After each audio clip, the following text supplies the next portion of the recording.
সরস্বতী পুজোর দিনটা ছোটোবেলা থেকেই আমাদের সকলের কাছে একটু অন্যরকম।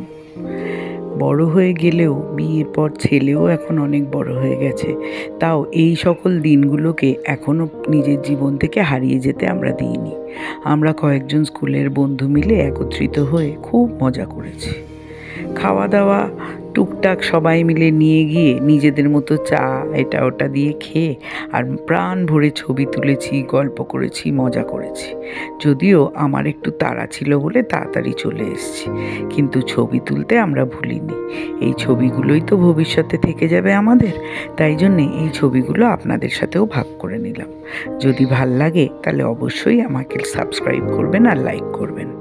ভালো থাকবেন, ভালো রাখবেন।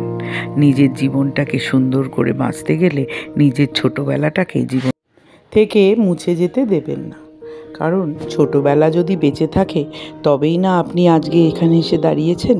সেই জন্যে বলি কি, ছোটোবেলার বন্ধুরা এদের সাথে মাঝে মাঝে নিশ্চয়ই দেখা করবেন।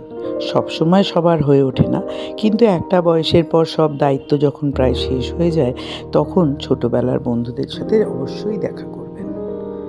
আমারও ভাল লাগে এরকমভাবে বন্ধুদের সাথে ছোটোখাটো কোথাও মিট করে আড্ডা মারতে। যেটুকুনি সময় ওদের সাথে থাকবো সেইটুকুনি সময় প্রাণ ভরে অক্সিজেন নিয়ে নিতে। তাই আপনাদেরও কাছে অনুরোধ, বন্ধু থাকলে সেই বন্ধুর মর্যাদা দিন। ভালো থাকবেন আর আমার চ্যানেলটাকে অবশ্যই সাবস্ক্রাইব করবেন। ধন্যবাদ।